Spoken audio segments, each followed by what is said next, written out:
right, good morning, good morning, good morning. Hey, all you cool cats and kittens. Go ahead and grab some paper. Welcome, welcome, welcome. If you want to go ahead and grab some paper and a pen if you'd like, go ahead and type in the chat where you are dialing in from. That would be great.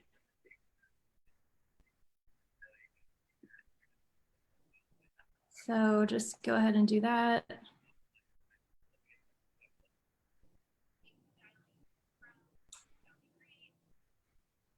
All right, let's see where everybody is. Westmont, Illinois, awesome.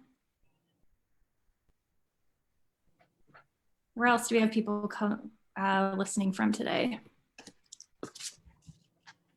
Those of you who are new,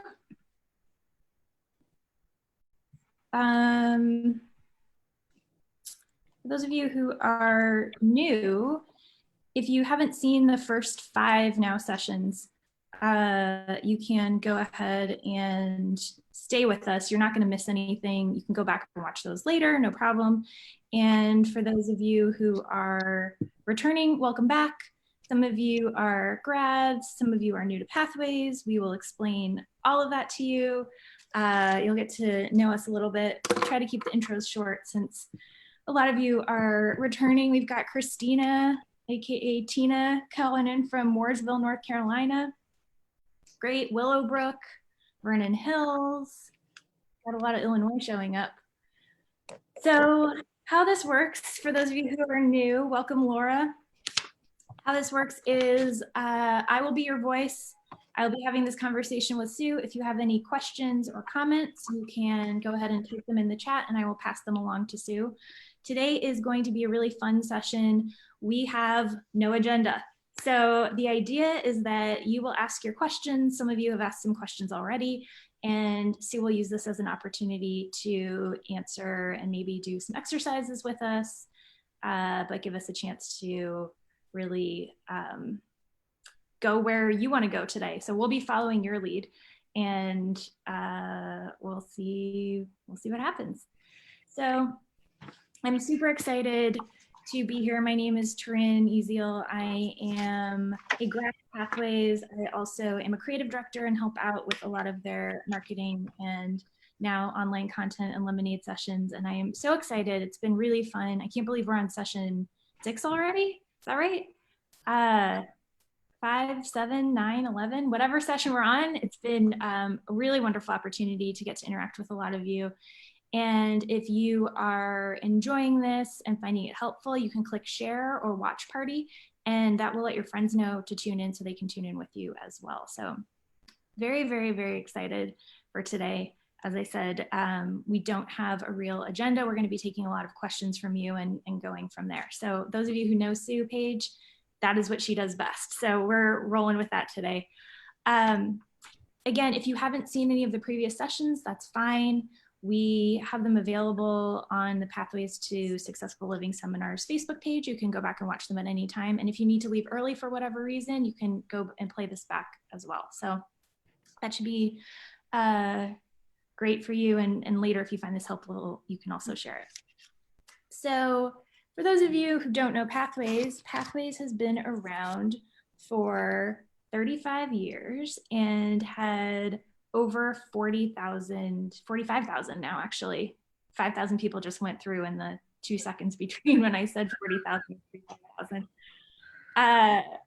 People have gone through the seminars and found them helpful. And what some of you might not know is we actually don't put money into advertising. It's all word of mouth, which is pretty impressive.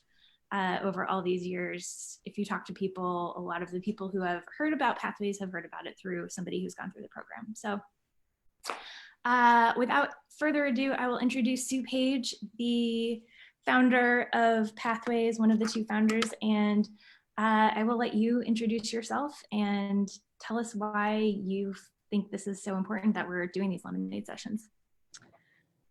Good morning. Let's see, my name's Sue Page, for those of you that don't know, and I've been doing this work for 35 years.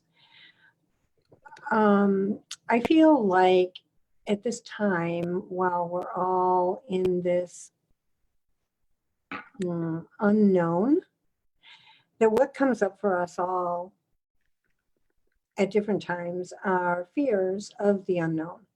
What's happening, what's going to happen, all those things. And so the lemonade sessions were made in order to support you with things that you're struggling with personally, or you know other people are struggling with, so that we could be here and give you, here's how you actually use some of the things that you've learned within Pathways in your everyday life as we go through this very confusing time for all of us.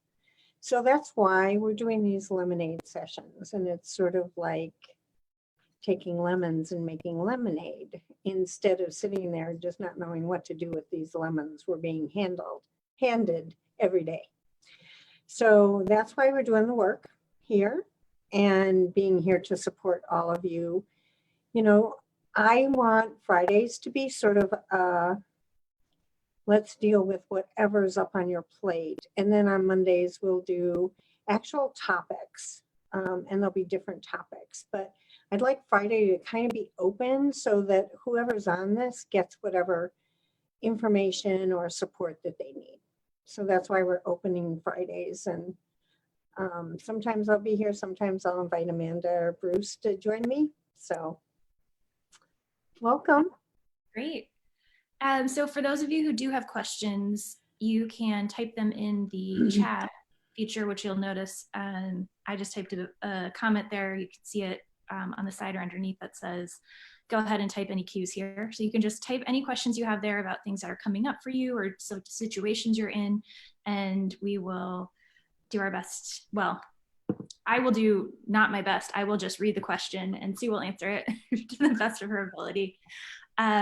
Also, when you were talking about the image of like, I'm being handed these lemons, for me right now, it feels like when Lucy and Ethel on I Love Lucy go to the chocolate factory and they get all of the chocolates coming through and they're just grabbing them and grabbing them. That's what the lemons feel like right now. It's just like, there's lemons coming from all over the place. Absolutely. We don't know what's going to hit us today that is different from yesterday. You know, I mean, so many things are like passing through, and it is like Lucy and trying to grab the chocolate and which one's the most important chocolate. Yeah. Yeah. On that topic of importance, I think a question on a lot of people's minds is how to prioritize. And everything right now feels like it's high priority, right?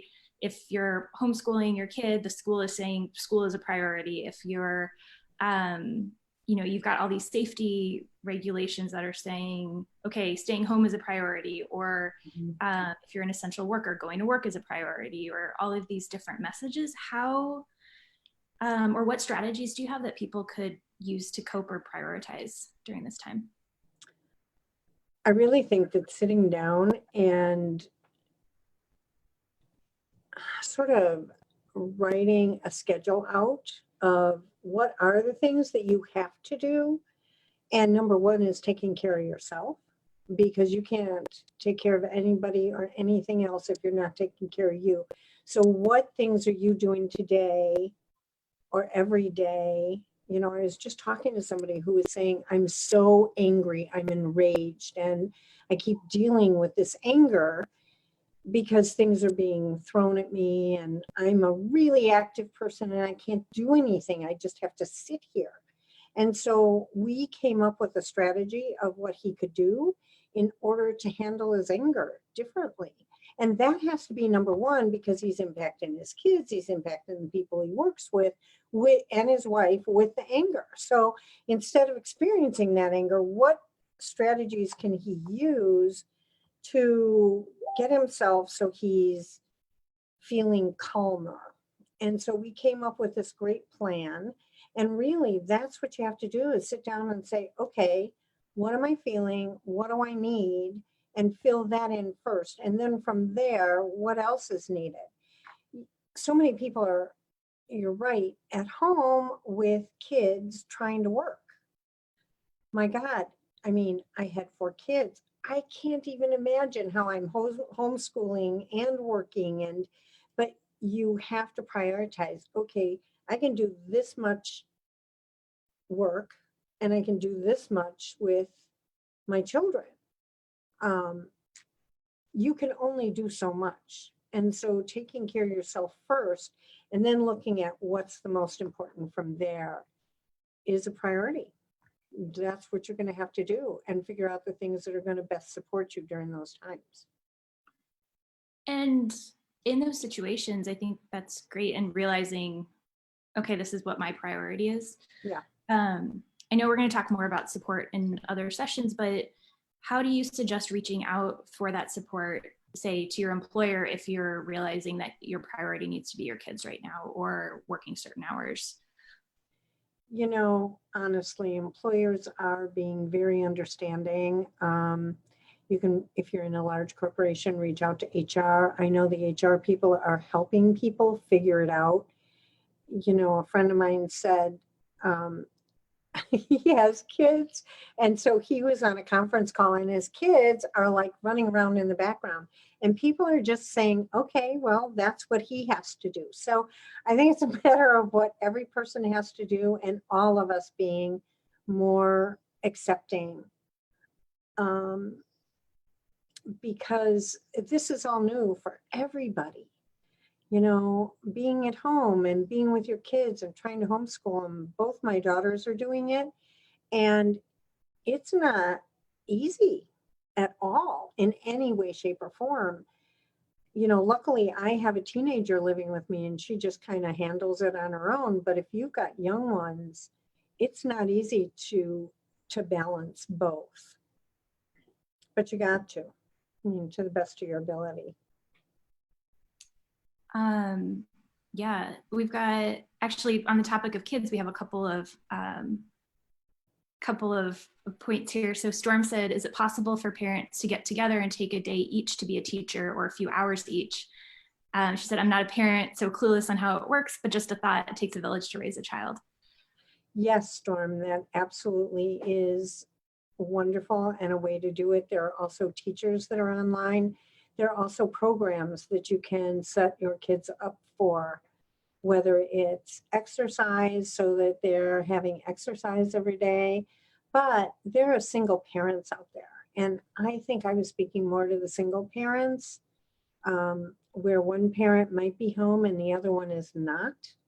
And so the one parent that's at home is trying to manage all this, plus cook meals and make lunches and breakfast. And, you know, that's where it's the most difficult. When you have 2 people, one might be able to make the meals and the other one's doing the kids, and together they're taking so many hours and working. So you have to work it out dependent on what household you have. I was talking more about, you know, the ones that have one parent home, whether it's a single parent or. Yeah. Or even if one parent is saying, you know what, I just really need a break right now. I am hoping that they're asking each other for support like that, because the stress of being at home when you're used to being out and being able to go places, the stress of taking care of your kids, of working from home when you've got to learn all new technology or create things that are very different. I am really hoping that people are out there asking for the support that they need from the people around them. It's a hard thing to do, but you've got to do it right now, because otherwise you're going to be batty by the time we're done.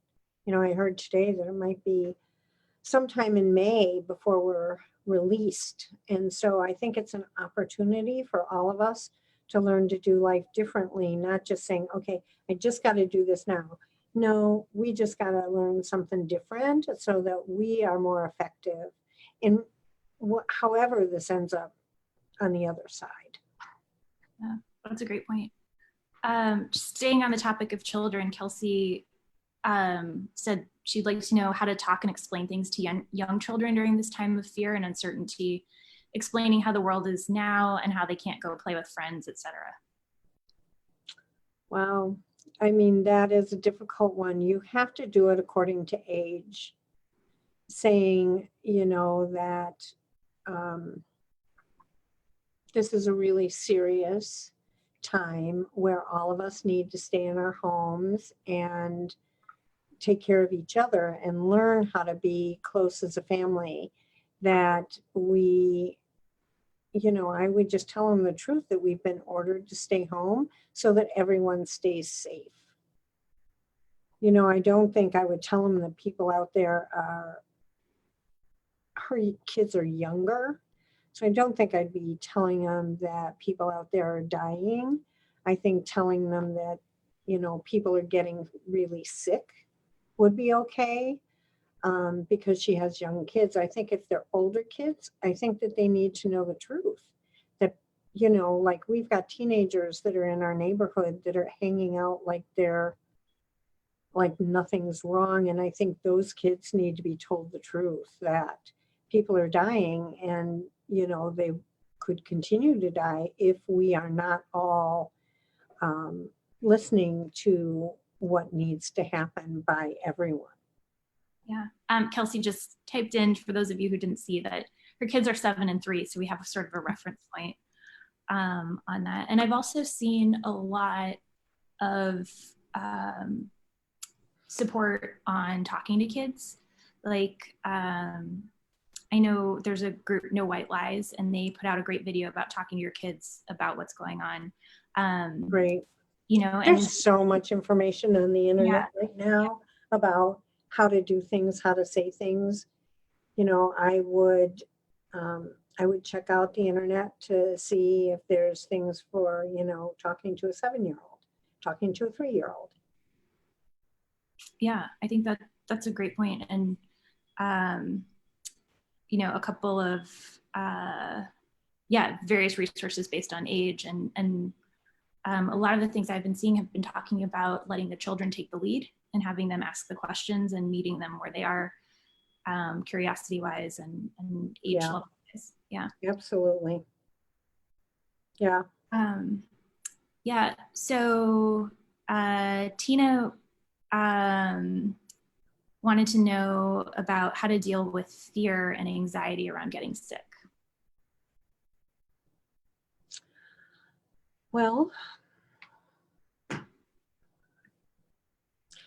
first of all, you must be telling yourself things about getting sick, because fear, is false evidence appearing real. So you're telling yourself some things that you need to shift.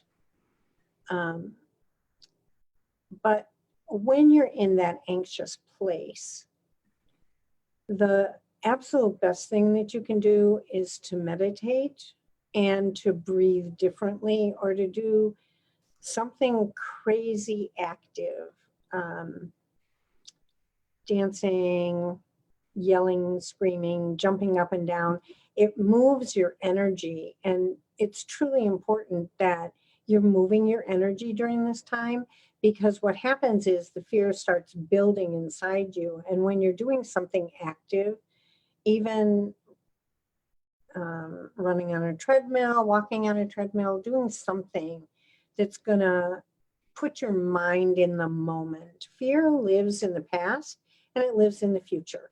So when you're experiencing fear, you're not in this moment. And that's what you need to do, is get in the moment. One of the best things that I know to do are two things. One is following your breath. So just closing your eyes and begin following the breath as you breathe in and breathe out will bring you to the moment. And while you're doing that, and you finally get yourself to a place where you're just feeling and thinking about the breath, then I want you to feel your butt. Where's your butt? Where are your hands? Where are your feet?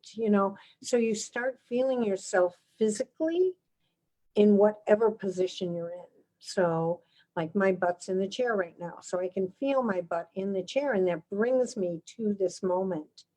And that's the biggest thing you've got to do, is stay out of the future, stay out of the past. The fear is only going to make it worse for you instead of staying in this moment, writing, journaling, meditating, exercising, creating a new recipe, doing things that help you stay out of the fear. Because you'll just stay frozen if you're in the fear. And then you're thinking about, oh my God, what if I get sick?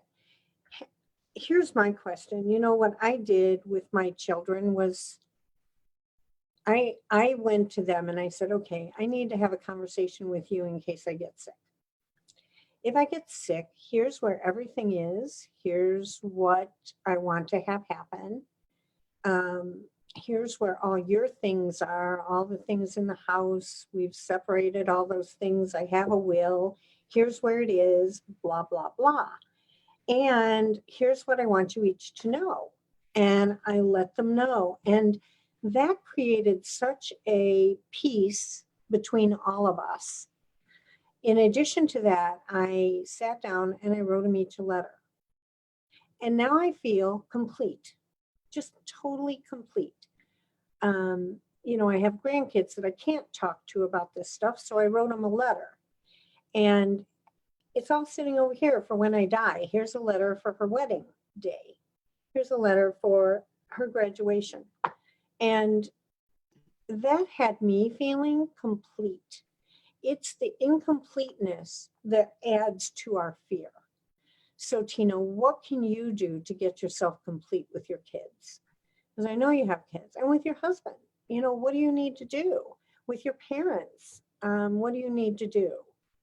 You know, every week I have this Zoom call with my entire extended family, and we are all sitting there talking about what we're doing and how we're feeling. And last week we all played a game online. It was so much fun, but we're constantly in contact now. And we've all put out there what our fears are, and we live all over the country. So that's been wonderful to be able to pull us all together. And we were like, why haven't we done this before? You know, it takes this to bring us all together. Well, I think we'll probably continue this forever now because it's really delightful. And so it's our Sunday fun day. We're having fun on our Sundays, you know. So what can you do, honey, to pull it together? And everybody else that's on this call, you know, to sit back and say, what haven't I said? What haven't I done? Who am I not connected to? Why am I not connected to them? You know, what do you got to do? Great point. And nice too that, you know, this ends and we're all outside again. You still have those letters for whenever. Yeah. You're not immortal. Right. You might be. I didn't write them just for now. I wrote them in case anything ever happens to me. That was the great thing that Jeff and I did. We were going on a cruise for our 15th anniversary. And so we sat down and did a will. And we took the kids through the house and we said, what do you want in this house? And everybody picked what they wanted. And that was like pre-planning if something happened to us. Never thinking really that something would. But then when Jeff died, we just pulled that up. And it had exactly what Jeff wanted when he died, how he wanted people to acknowledge his death. And all my friends followed that. And I just kind of walked around like a zombie as they took me to all the places I needed to make decisions for. It was amazing. And I couldn't have asked for more help than that. But it's because we had that. So, you know, it's planning without thinking you're going to die, but it's planned, and then it takes away the fear. That's great. And that's true, I think, also with, you know, physical supplies. For a lot of us, this has been the nudge that we've needed to make sure we have enough toilet paper in our homes, but also, you know, should a grocery store close, do I have enough, you know, shelf stable food in the house? Do I have important documents that are copied electronically in case I need to go somewhere else or whatever? I think this has been, you know, looking at the lemonade side of things, this has been an opportunity for people to get affairs in order in all sorts of places in their lives. Exactly. Yeah. Tina says they're going to do a Zoom egg dyeing, which should be, that sounds fun. I love it. Yeah. And Renee said doing thoughtful things for others helps her manage her anxiety, and her focus goes into inspiring others versus feeling stuck inside her head. Mm-hmm. And the same, very similar to Storm, she says she's found that being part of the solution in some way helps my anxiety. It gives me power back. So she's doing a sewing group, a veggie garden, and just unplugging from her phone. Yeah, and unplugging from the news. Oh my God. Yeah. Yeah. That I think is so fear producing, you know, and we can't do anything about it. You can't do anything. What you can do is, like Storm said or Renee said, what can you do for other people? What can you bring to other people that'll make, you know, their lives a little bit easier? But you can't change the virus. The virus is the virus, and it's coming and it'll be around, you know. So how do we take care of ourselves in that and take care of other people in that, you know? Yeah. So Donna doesn't want to ask this question because she knows the answer already. All right, why don't you give me the answer then? And I'll try and guess the question. Okay, great. So Donna, go ahead and type your answer.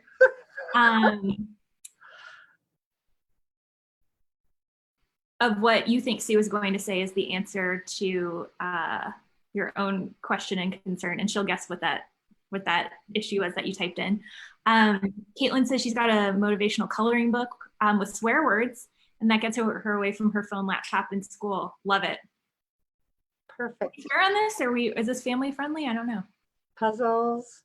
Yeah. Okay, so Donna says you would tell her to stop it. Okay, stop it. There you go. Oh, she's probably worried about her kids or ruminating over and over again about, I don't know, not being able to do things. Close, very close. She's obsessing over controlling those around her. She knows to stop it, but she wants everyone to do what she wants them to do, so she's comfortable. Yeah, that's not going to happen, Donna. People are going to do what people do. You can only control yourself. So my son, here's a perfect example of me controlling me and not controlling him. He's a musician, and so he went to Florida, and he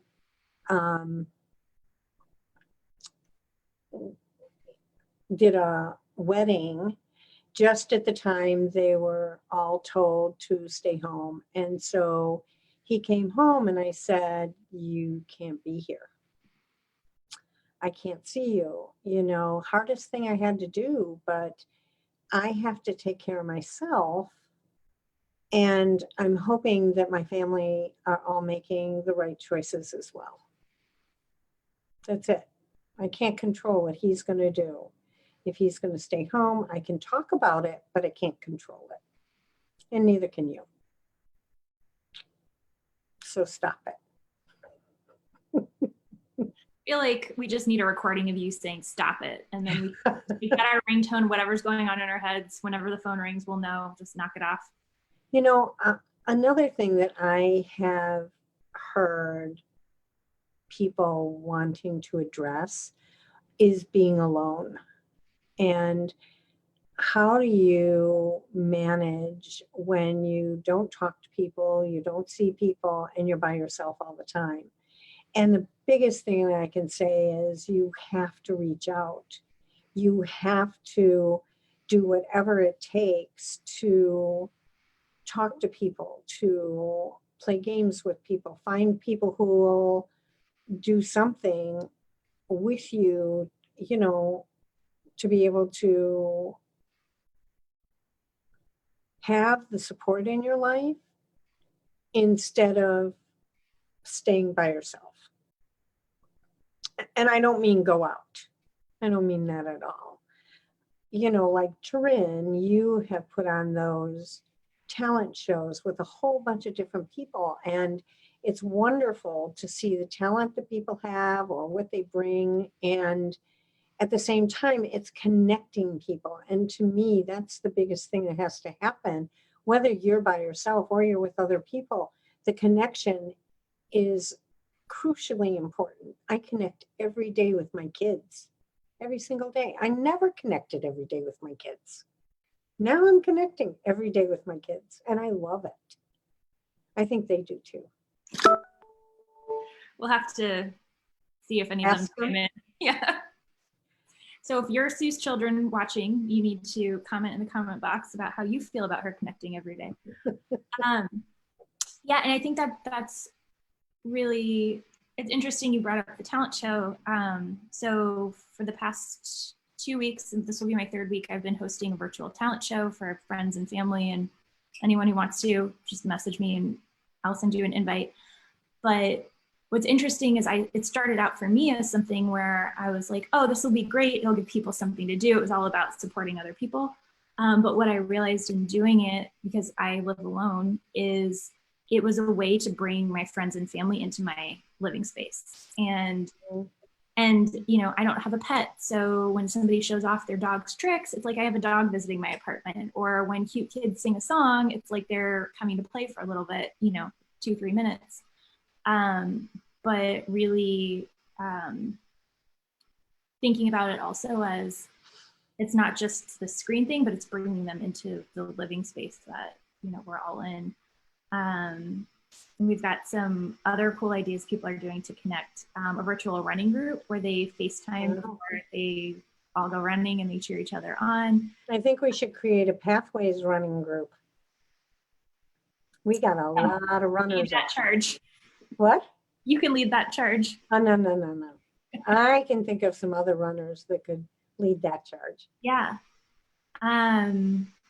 There's that. There's I saw Christopher has eggs in an incubator, and in 3 weeks they're going to be hatching. And he was like, maybe I'll go live. You should definitely 100% go live, because that would be awesome to watch. What are you hatching? Chickens, I think. Oh, okay. Yeah, chicken eggs. Motion detected at the front door. Yeah, things I think also that are just, I know for me it's been interesting to see glimpses into other people's worlds. Like I see you all the time at events or, you know, workshops, but we're always at a location. Like I'm never hanging out in your living room right now. And now I can say like, oh, cool, that's a cool painting of your, you know, whatever, or neat puzzle you're working on. So taking that as a chance to, I'll see, yeah, there's a suggestion for a walking group. Yeah, so Stormast, very clearly Southern. How are y'all coping with not being allowed to leave the house except for essentials? Ours begins tonight, and this Freebird struggles with staying in one place. And how long, Sue, have you been in Illinois? I've been in since March 8th. Okay. That so was the last time. What'd you say? Coming up on a month almost. Coming out on a month. Yeah. And I mean, I'm doing fine. I'm obviously working and I'm connecting with my kids. I am doing puzzles. I'm writing. I'm coloring on my phone, which I love. You know, it's just a matter of meditating, whatever I do to find that solace and peace inside. That's what I'm doing. I'm calling old friends. I'm writing little notes to people who I haven't seen in a long time that I miss and haven't had the time to do it. And now I'm just making the time. Like I'm sectioning my day and saying, okay, here's what I'm going to do at this time, this time, this time, and this time. And it can alter a little, but for the most part, I'm, you know, changing how I'm doing my life for sure. And I have to say, I'm really liking it. I am. I think something that I've been hearing a lot of, and New York's been in a couple weeks already. So I don't know, Storm, if this makes you feel any better, but they're sort of like what you said, Sue, there are a lot of pieces that people are saying, oh, I might take this into my life after this. You know, elements of a slower pace or spending more time talking to family, spending more time doing certain things or less time doing certain things. Right. And Storm, I'm with you. I find it hard to be told not to be able to do things, but in some ways, for me, I noticed that it sparked my creativity a lot more because we have these constraints. So now it's like, okay, so what can I do working within these constraints? And these lemonade sessions are a great example of that. Typically, we would say, all right, well, we'll see you all in the room and commit 3 days and work with us and have this amazing Right. amazing experience, and now we're getting to say, well, here's a taste and here's some access that maybe we typically wouldn't have had.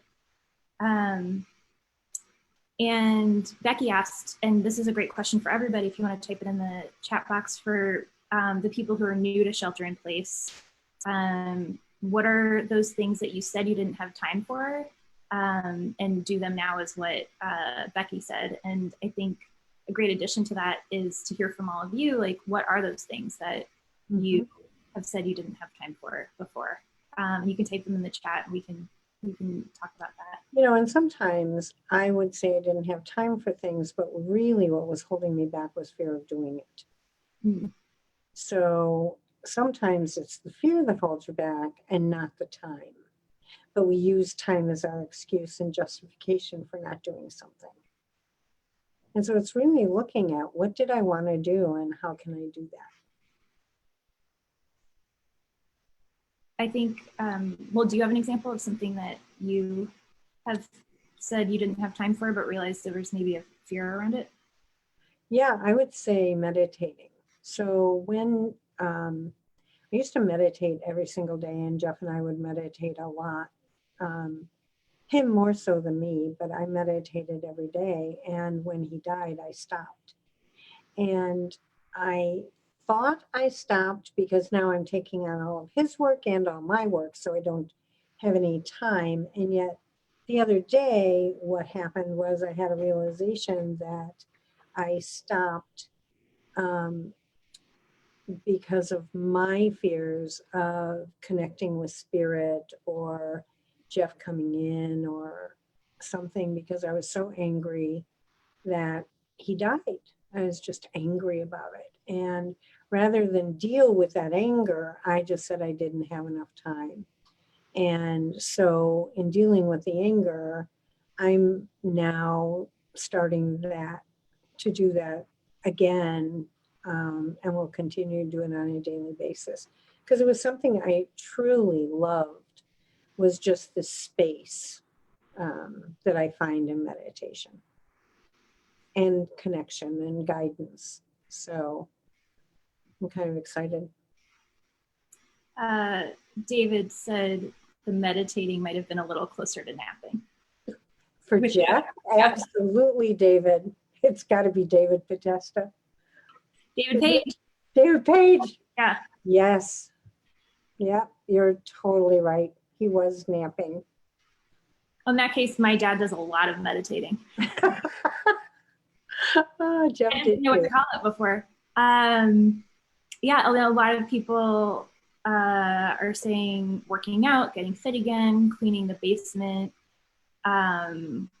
getting projects done around the house that, when they were out working, they couldn't make time for, learning hip hop dancing as a way to provide amusement for the whole family. Perfect.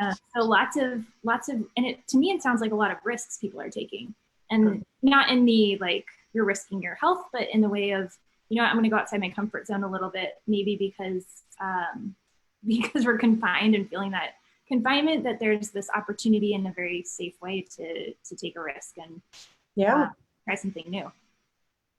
Yeah.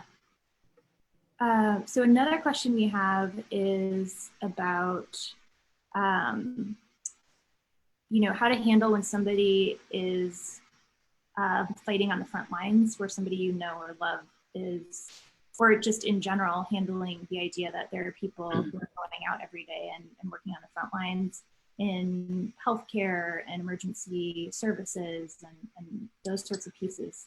Well, I would say a couple of things. First of all, if they are living with you, you need to do whatever you can to take care of yourself and protect both of you from getting ill. So they have their space in the house, you have your space in the house, and if there's a common space, you're going to have to figure out how to best clean that place so that you stay healthy, and you're supporting them in staying healthier as well. And pray, make sure you're complete with that person so that if something does happen, that you've handled your side of the relationship and they know how much you care about them, they know how much you love them, what they mean to you. All those things are really important. And I think that's true with anyone on the front lines. Just for me, Pathways has been such an important part of my life, and I feel very close to people who have been through the programs, most especially people I've taught.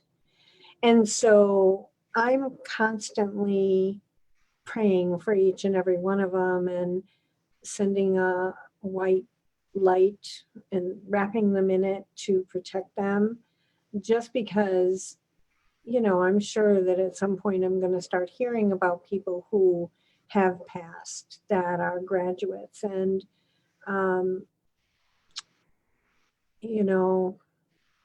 I don't know that there's anything you can do. Just like when Jeff died, I had to just deal with the fact that he was gone. And in many ways I did, and in many ways it was difficult. But for each of us during this time, we're going to lose people that we love.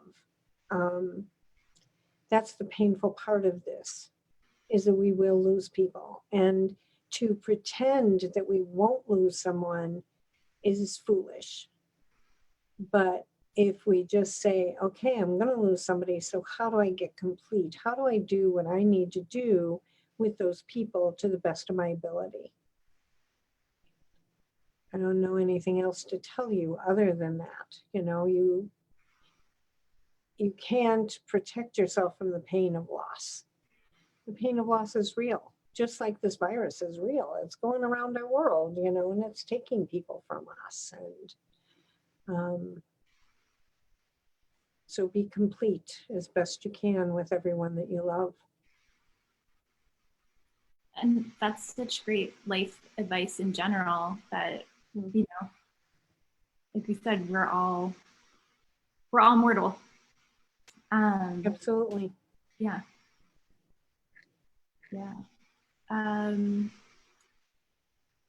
So we have a couple questions around the idea of, well, David had a great point. He said he's actually taking time to make sure that he's taking care of himself. Not being productive is still okay, which is a great point. I think on our first Lemonade session, you and I were talking about what you were doing, and you said you were catching up on sleep and rest and all of that. And yeah, right, there is this pressure of, oh, well, all these people are posting their freshly baked bagels and breads, and everyone's turning into Martha Stewart, minus the prison. not me. I'm right, not. right. And that's okay too. Yeah. That's a really great point. But I have Angel in the house, and oh my God, she's such a great cook and taking such good care of me because she loves to cook. She's Italian, loves to cook. I'm so grateful. Every day I go, oh, thank God she's here. Yeah. In terms of handling or having those conversations, Leslie says, great point. I need to be complete with my mom. Can you talk a little bit about how people can get complete, or if there's any tools that you would suggest for people to really articulate what they're wanting to share? Well,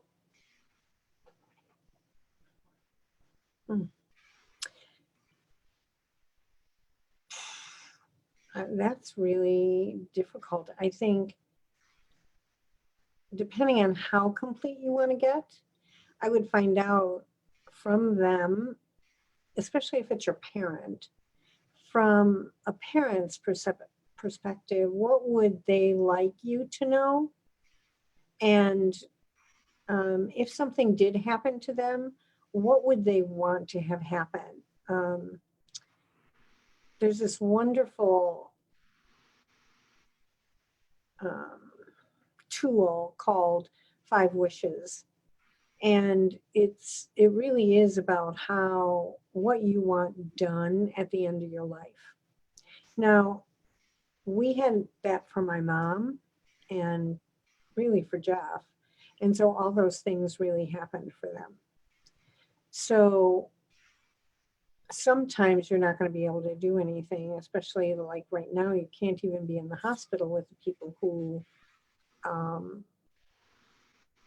family. And so I think it's really telling them how you feel about them. What are the things that you most want them to know? Like if you could never talk to them again, what would you want them to know? Mhm. What are the most important things that are in your heart? Maybe you haven't told them. I think that to me is, I think of if I didn't see my kids again, what would I want them to know? Like if tomorrow I just couldn't see them, they were gone, just like Jeff was, he was here 1 minute and gone the next. So it isn't even about this epidemic that's going on or pandemic. It truly is about someone could be taken out of your life at any given time. And so doing the things with them, saying the things to them that are really in your heart that you haven't said. Maybe you haven't said them because you're mad. Maybe you have never forgiven them. There are many forgiveness meditations you can do out there. I know that we'll be putting up a Pathways one. Maybe David could tell you where, or Jennifer, but at some point there will be one where you could actually go in and do a forgiveness process that would help you release what you hold against them, because that's really about you. And so doing some kind of release like that will help you, but it'll also help the relationship. I'll never forget, we do a forgiveness exercise in the basic seminar that we do. And I had 2 of my older children in that seminar, and I was teaching the actual forgiveness process. And as we came to this, when we do several people, and we came to the second one, and all of a sudden I started crying. And my husband's in the back of the room going, what is going on with my wife? So he comes up to the front of the room and goes, what's going on? I said, I have no idea. And I'm bawling. I'm like trying to pull myself together to teach this thing. Luckily, everyone's eyes were closed because I'm crying and I'm raising my hand and people are bringing me tissue. And what I found out afterwards was when they did forgiveness of me, I felt it on a spiritual level. And it changed our relationship completely. And that's true, that we're all interconnected. We are connected at such a deep level when we're family, that when we actually sit down and forgive that person and let go of the beliefs we have, the pain we have, the anger we have, it completely changes on their side as well as our side, the relationship. And so I highly suggest, if you've got stuff that you're holding on to with the people that you love in your life, find a forgiveness exercise meditation that you can do, and do it, because it will really help. And for grads, I know that it should be finished or completed in the next couple of weeks, and it'll be somewhere on YouTube, I think. I promise that I will put it out there. Yeah. What did you say? We'll get back to them with that answer on the Grad's Facebook page. Okay. Yeah. Yeah, and a couple of folks are sharing about conversations that they had that were, about them opening up and getting more closeness with family. Marlo says, I know I need to have a courageous conversation with somebody, but feel stuck and don't remember how to move forward. I'll do it right now. I was going to mention it in a few minutes, but if there are tools that you want to revisit, or if you're looking for one-on-one coaching, Sue is available for that as well. If you have specifics or maybe a more complex situation where you want to really work through where that's coming from, or need support in having that conversation if it's a more difficult one, or even if it's just difficult to you. We'll be sharing more about that at the end, but one-on-one coaching is a great possibility during this time as well. And it's nice to get some of Sue's time one-on-one. The other thing I would say, Marlo, is how would you want someone to say it to you? How would you want to hear it? And try coming from that place, writing it out, and listening to yourself say it. I always think about, how do I want to hear this before I deliver it? Would I want to hear it this way? And such a great idea too, to write it out first, so it's not being said. I stick my foot in my mouth hundreds of times a day, probably. Well, even now, I guess, living and mostly only talking to myself right now in Google Home.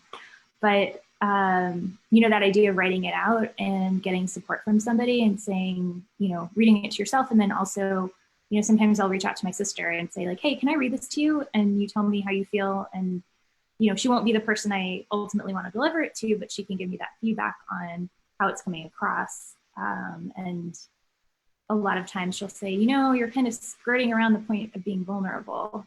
So maybe say exactly what you feel or how you feel. And I think it's just hearing that second set of.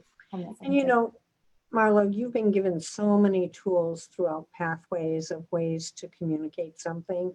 Bring out your toolbox, honey. There's the tools that you've learned in leadership, the tools you've learned in basic. Take out those tools and see which one fits best for the actual relationship and what you want to say. Oh, great. Marla says, also, I need to remember to let go of the outcome. That's right. Let go of the outcome. Holding on to that and hoping that if I say this, they'll do that. That isn't what happens. So you got to let go of that. You're saying it in order to create closeness and love. And that's all you can control. You can't control what their reaction is. You can only control how you deliver what you need to say. That's it. Great point.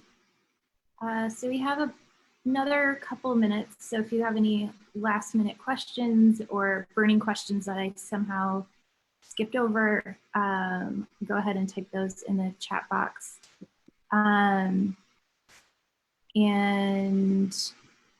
Sue, is there anything else as we're starting to wrap up that you want to share or talk about?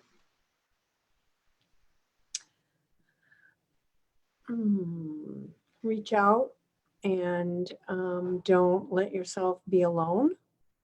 Reach out for the support you need. Reach out for the love that you need. It's, I always keep this little saying in the back of my head: if it's to be, it's up to me. So if I'm to not feel lonely, it's up to me to create that, not wait for other people to call me, but for me to call them. Do what you want done. So if I want to feel loved, I've got to love first. If I want to feel heard, I got to listen first. If I want to be supported, I've got to support first. But I've got to get out there and get the support and the tools that I need in order to make my life better. And if I don't do that, nobody can do it for me. And so to me, that's the most important thing that I could tell you is, if life is to be different, it's up to you. And we can never change certain circumstances that happen in our life.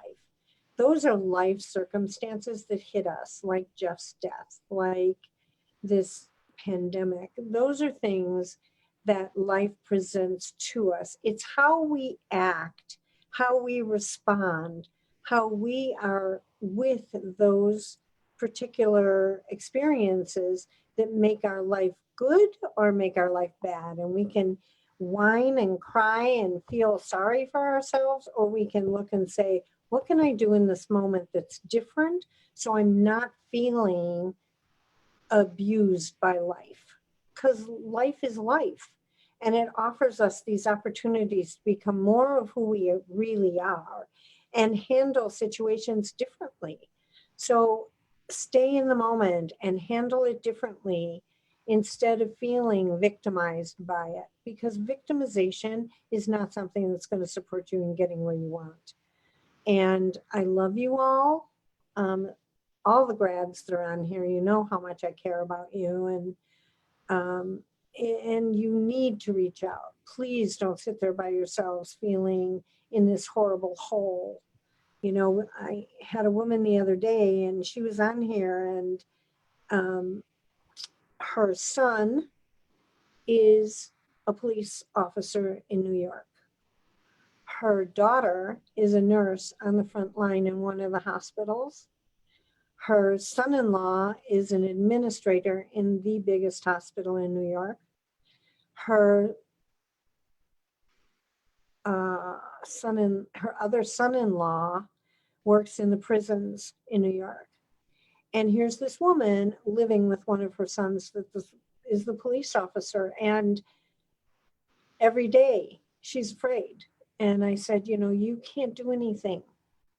All you can do is tell them how much you care, tell them how much you love them, reach out for support when you're feeling that panic inside, and love your kids the best that you can and protect yourself the best that you can. That's all you can do. That's it. And that's all we can all do. So other than that, I love you. I really love you. One last question. Okay. Kelsey was asking if you have any suggestions for child anxiety management. Yes, I do. So one, how old's the child? We know 3 or 7. Oh, Kelsey. Okay, I'm sorry. So what I would say is one would be breathing and teaching your child how to breathe, not breathing into the chest, breathing into the stomach. When you breathe into the chest, it elevates the anxiety. When you breathe into the stomach, it decreases the anxiety. So one, teach your child how to breathe into their stomach and miss the chest. Second thing is baths. Water is an unbelievable calming agent. And so giving them warm baths, warm milk, warm anything that brings an increase of relaxation into the body. So as we wrap up, just a couple of announcements. If you found this helpful, please share it. It will be available for replay whenever you want to call us into your homes. If you want a more personal interaction, or there is one-on-one coaching or couples coaching or family coaching available with Sue, you can always email info@pathwaysseminars.com to get more information on that. And we will be back on. Well, you know what? They better do office at Okay. pathwayseminars.com, because All right. I know I get that email, but we don't have anyone working in the office right now, so I know I'll get that and can answer their questions. I want to go back to one more thing. Kelsey, have your son start exercising, running, jumping, yelling, screaming, and that will help with the anxiety as well. I forgot about that one. Great. And Kelsey, you know where to find Sue also. Yeah. So yeah, if you enjoyed this, you can share it or have a watch party and rewatch it with friends and comment to each other. And for those of you who are grads, join the grads Facebook group. There's a lot of support there, a lot of fun. We had some April Fool's fun. So we hope you will join that if you're not there already. And we will be back on Monday with a topic and more structure, but we like having these open Fridays to give you a chance to really get what's going on your mind. So we hope everybody stays safe over the weekend and have fun staying inside. And also, if they do have questions, like now they're getting off, and maybe there'll be questions or topics they'd like, please send them to office@pathwaysseminars.com. 2 S's in the middle, 1 on the end. Great. Yeah. All right. Well, thank you so much for tuning in and taking an hour out of your day. And we will see you on Monday with some more content. And all I have to say is bye, all you cool cats and kittens. And we will see you next time. Bye, everybody. Bye.